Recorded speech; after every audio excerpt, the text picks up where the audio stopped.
සමහර විටන් ඉන්නවා නිවන් දැක්කාම මේම උඩින් යනවා ඇති මේ ඒවා පොත්වල ලියපු කතා. පොත්වල ලියපු කතා. ඔය ගොඩාක් ඕගොල්ලන්ගේ මොන ආගමේ වුණත් ඒ හැම ආගමකම අහන්නේ පොත්වල ලියපු කතා. ඒ කතා හරි සුන්දරයි, ලස්සනයි. හරිම ලස්සනයි. ඒ කතා අපි පොඩි කාලේ ඉඳලා අහන්න ආසයි. පොඩි කාලේ අපි හරි කැමතිනේ අර උඩින් මේ යනවා කාටුන් වල උඩින් යන ඒවා.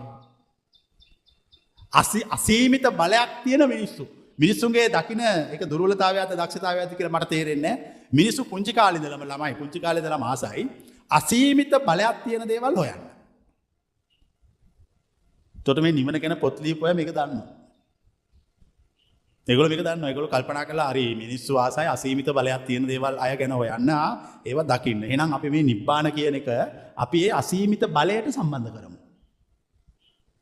ලියපු හැම කතාවක්ම විශ්වාස කළ නොහැකි අසීමිත බලයක් සහිත කතාන්දරවලට හැම ආගමකම කරා. හැම ආගමකම මේක වුණා. ඒකට හේතුව තමයි මේ මානවයා කුඩා කාලේ ඉඳලම මේ මහා විස්මය ජනක දේවල් වලට ආසයි. අදටත් එමය හිටටත් එමය. කොච්චර වැඩිහිටියෙක් වුණත් කෝච්චියක් යනකොට පාරේ දැක්කොත් අනිවාර්යෙන් මේ වැඩිහිටියා කෝච්චිය දිහා බලන් ඉන්නවා.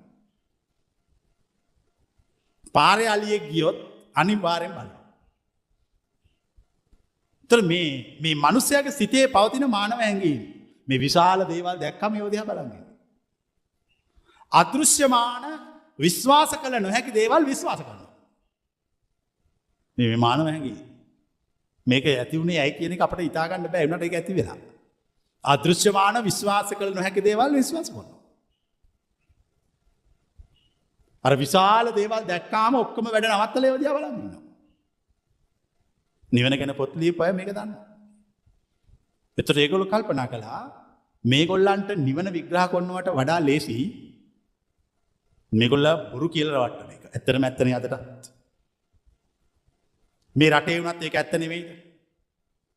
ඒක දේශපාලනටත් සාධාරණයි ආගමටත් සාධාරණයි. දැන් බුද්ධ ආගමේ වුණත් ඇත්ත කතාව නිර්වාණය පිළිබඳව හරි කතාව කිව්වොත් මේ අතේ ඇඟිලි ගන්නට පිරිසක් එක පිළිගන්නවා.